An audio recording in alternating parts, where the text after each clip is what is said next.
At least I don't live in a shoebox, my sister Amanda sneered, swirling her wine glass as she looked around my apartment with barely concealed disgust. Our parents shifted uncomfortably in their seats but said nothing. As usual. I gripped my fork tighter, trying to maintain my composure. This was supposed to be a simple family dinner, my first time hosting since moving into my new place. I'd spent hours cooking Mom's lasagna recipe, setting out my nicest plates, which Amanda had already pointed out were from Target, and trying to make everything perfect. I mean, really, Sophia? Amanda continued, wrinkling her nose. You're 32. Don't you think it's time to grow up and get a real place? This is just embarrassing. I looked around my small but cozy one-bedroom apartment. Sure, it wasn't a luxury high-rise like Amanda's, but I'd worked hard to make it home. The walls were painted in warm colors, decorated with local art I carefully collected.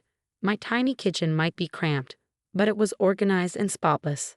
Every piece of furniture had been chosen with care, some restored by my own hands. Amanda, Mom finally interjected weakly, the lasagna is lovely, isn't it? I suppose, Amanda shrugged. Though the cheese tastes like the generic brand. Really, Sophia, you could at least spring for quality ingredients when you're having guests. Dad suddenly became very interested in his plate, avoiding eye contact. I felt my cheeks burn. The cheese was generic because I'd spent most of my latest paycheck helping Dad with his medical bills, something Amanda knew nothing about. She was too busy with her perfect life, her perfect job, and her perfect penthouse to notice our parents' struggles. Not all of us can afford artisanal cheese from Whole Foods, I said quietly.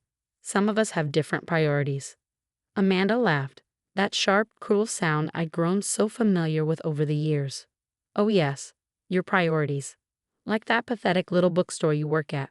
Honestly, Sophia, when are you going to get a real job? The bookstore is a real job, I defended, though my voice sounded small even to my own ears. I'm the assistant manager now. Assistant manager of a failing business, how impressive. Amanda rolled her eyes. Meanwhile, I just closed another multi-million-dollar deal at work. But I suppose we can't all be successful. I stood up abruptly, my chair scraping against the hardwood floor.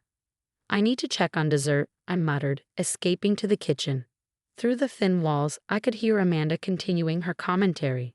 Did you see her furniture? All secondhand, unsure. Probably from Goodwill. It's like she's not even trying. I leaned against the counter, taking deep breaths. The worst part wasn't Amanda's cruel words. I was used to those. It was our parents' silence, their tacit acceptance of her behavior. They'd always been this way, letting Amanda's sharp tongue run unchecked while expecting me to keep the peace. Opening the oven to check on the apple pie, I heard a loud creak from the floorboard near my feet. One of the boards was loose. I'd been meaning to fix it. As I shifted my weight, something caught my eye in the gap beneath. Was that paper? Glancing toward the dining room to make sure no one was watching, I crouched down and carefully pried up the loose board. There, tucked into the dusty space beneath, was a small leather-bound book. My heart skipped a beat as I realized what it was, a diary. The cover was worn, the pages yellowed with age. Opening it carefully, I saw a familiar looping handwriting. Property of Amanda Mitchell. The date on the first page was from 15 years ago, when this apartment had been her first place after college. Sophia, where's that dessert? Amanda's imperious voice drifted in from the dining room. Coming. I called back, quickly tucking the diary into my apron pocket. My heart was racing. Why had Amanda hidden her diary under the floorboards? And more importantly, what secrets was she trying to keep buried? I served the pie, watching Amanda closely. She seemed oblivious, continuing her running commentary on everything wrong with my life choices. But now, with the diary burning a hole in my pocket, her words seemed to hold less sting. After what felt like an eternity, my parents finally made their excuses to leave. Amanda lingered behind, taking one last contemptuous look around my apartment. You know, if you ever want advice on how to actually make something of yourself, she started. I'll be sure to ask someone else. I cut her off, surprising both of us with my firmness. Something about finding that diary had shifted something in me, given me a strange new confidence. Amanda's eyes narrowed. Excuse me. You heard me. Have a good night, Amanda.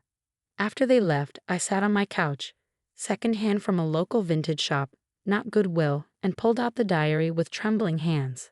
As I opened it and began to read, my eyes widened. Dear Diary, the first entry began, I did something terrible today. Something that could ruin everything if anyone ever found out. I settled deeper into my pathetic couch, a slow smile spreading across my face. Something told me my perfect sister's life wasn't quite as perfect as she pretended, and I was about to find out exactly why she felt the need to hide this diary all those years ago. My phone buzzed with a text from Amanda. Thanks for that sad excuse for a dinner. Next time, let's do it at my place where we can have some actual quality. I didn't respond, just turned the page of her diary instead.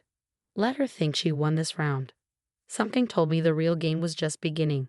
I stayed up half the night reading Amanda's diary, each page revealing more than the last. The perfect image my sister had crafted over the years was unraveling before my eyes. The first bombshell came early. Amanda hadn't landed her first big job through talent and hard work, as she'd always claimed. Instead, she discovered her boss was embezzling money and used that information to blackmail him into promoting her. I know it's wrong, she'd written, but who really cares how you get ahead as long as you do? Besides, Richard deserves it. He's the one stupid enough to leave evidence lying around. But that was just the beginning. As I read further, a pattern emerged. Amanda's entire career was built on manipulation, blackmail, and taking credit for other people's work. She'd ruined careers, stolen ideas, and stepped on anyone who got in her way. The most shocking revelation came near the end. 3 years ago, when our parents were struggling financially, they'd come to Amanda for help. She'd agreed to loan them money, but had made them sign over their house as collateral, something they'd been too embarrassed to tell me. Mom and Dad don't know I'm planning to sell their house next year, she'd written. They'll never be able to repay the loan on their fixed income, but that's their problem. I already found a developer who's interested in the property. My hands shook with anger. All those times Amanda had mocked me for helping our parents with pocket change, she'd been secretly plotting to take their home. The next morning, I called in sick to work and drove to the county records office. Sure enough, there was a deed transfer from 3 years ago, signing our childhood home over to Amanda. But there was something else. A recent listing agreement with a development company. She was really going to do it. She was going to sell our parents' house out from under them. My phone buzzed with a text from Amanda. Just drove past your sad little apartment building. There was a homeless man digging through the dumpster. Your new neighbor? I stared at her message, a plan forming in my mind. Amanda had no idea I'd found her diary, no idea I knew about her schemes. For once, I had the upper hand. That evening, I invited our parents over for coffee. They seemed surprised. Usually, they only came over when Amanda organized family gatherings. Is everything okay, honey? Mom asked, settling onto my cheap couch. We're not used to these spontaneous invitations. Actually, I said carefully, I need to ask you something about the loan Amanda gave you. Their faces fell. Dad shifted uncomfortably, avoiding my eyes. She told you about that? Not exactly, I replied. But I know she made you sign over the house. And I know she's planning to sell it. Mom's coffee cup clattered against its saucer. What? No, she wouldn't. She promised we could stay as long as we needed. I pulled out copies of the documents I found. As they read through them, their faces went pale. There's a listing agreement with Cedar Grove developers, I explained gently. They're planning to tear down the whole neighborhood for luxury condos. But where would we go? Mom's voice quivered. We can't afford rent anywhere else in the area. You're not going anywhere, I said firmly, because we're going to stop her. Dad looked up, hope flickering in his eyes for the first time. How? I hesitated for a moment. Part of me felt guilty about using Amanda's diary against her. It felt like stooping to her level. But then I remembered all the lives she'd ruined, all the people she'd hurt in her climb to the top. Let's just say I found some interesting information about how Amanda's really been running her business, I said. Information she definitely wouldn't want getting out. I laid out my plan to them. It wasn't about revenge. It was about protecting our parents and making things right. By the time they left that evening, we had a strategy in place. My phone buzzed again. Another text from Amanda. Just closed another huge deal at work. But don't worry, your little bookstory's cute too. In a pathetic sort of way. I smiled, thinking of all her diary entries about those huge deals and how she'd really closed them. "Congratulations," I texted back. "You must be so proud of everything you've accomplished." The next family dinner would be interesting indeed. Very interesting. What Amanda didn't realize was that her perfect life was about to crumble, not because of my actions, but because of her own. Sometimes the best revenge is simply letting the truth come to light. I picked up her diary again, running my fingers over the worn leather cover. "Don't worry, sis," I murmured. "Your secrets are safe with me, for now." The next family dinner was at Amanda's penthouse apartment. As I rode the elevator up, her diary sat safely in my bag, along with copies of all the evidence I'd gathered. "Welcome to what a real home looks like," Amanda smirked as she opened the door. "Though I suppose your quaint tastes wouldn't appreciate fine living." I smiled serenely, noticing how our parents were looking around nervously, probably thinking about the listing agreement I'd shown them. "It's lovely, Amanda." "Very, you." Throughout dinner, Amanda couldn't resist her usual jabs. Each time she made a snide comment about my job or apartment, I just nodded pleasantly, which seemed to irritate her more than any comeback would have. Finally, as we were having dessert, she couldn't contain herself. "What's with you tonight? You're being weird." "Actually," I said, setting down my fork, "I wanted to talk to you about something. About the loan you gave Mom and Dad." The color drained from Amanda's face. "That's none of your business." "It became my business when I found out you're planning to sell their house to developers." The room went silent. Amanda's eyes darted between our parents and me. "Who told you that?" "You did," I replied, pulling out her diary, "or rather, your diary did." Amanda lunged across the table, but I held the diary out of reach. "Careful, sis, you wouldn't want me dropping this. It might fall open to the page about how you blackmailed Richard for your first promotion. Or maybe the part about stealing Sarah's client portfolio." "You had no right," she hissed. "Like you had no right to take our parents home, or ruin all those people's careers." Our parents watched in shocked silence as I laid out everything I'd discovered: the blackmail, the stolen ideas, the ruined lives. With each revelation, Amanda's perfect facade crumbled further. "So here's what's going to happen," I said calmly. "You're going to sign the house back over to Mom and Dad, cancel a deal with the developers, and you're going to start treating our family with respect." Amanda laughed, but it sounded hollow. "Or what? You'll tell everyone my secrets. Who would believe you over me? The ethics board at your firm might be interested, and I'm sure your clients would love to know how you really landed their accounts." For the first time in our lives, I saw real fear in Amanda's eyes. "I just want to know why," Mom said softly. "Why would you do this to us?"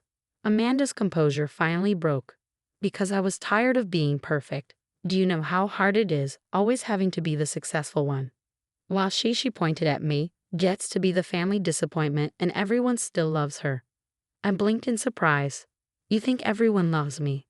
"They do, even when you mess up, even when you're living in that tiny apartment and working that dead-end job. They're still proud of you." "I have to fight for every scrap of approval." "Because your approval is built on lies," I said gently. "I might not have a perfect life, but at least it's honestly mine." The next hour was intense. There were tears, accusations, and finally, surprisingly, honesty. Amanda admitted to feeling trapped by her own success, constantly having to maintain the illusion of perfection. Our parents apologized for enabling her behavior and keeping secrets. In the end, Amanda signed the house back over to our parents. She also agreed to seek therapy to deal with her competitive nature and need for control. Months later, things are different. Amanda downsized to a smaller apartment and started rebuilding her career, legitimately this time. Our family dinners are quieter now, but more genuine. Sometimes Amanda even comes to my shoebox apartment and we talk like real sisters. The diary sits in my desk drawer, a reminder that perfection often hides the deepest flaws. But I haven't opened it again. Some secrets are better left in the past, especially when the future holds the promise of something real. Yesterday, Amanda texted me, "Your apartment's still tiny, but the coffee's not bad. Same time next week." I smiled and replied, "Bring real cheese this time." Sometimes the best victories aren't about winning. They're about healing what was broken all along.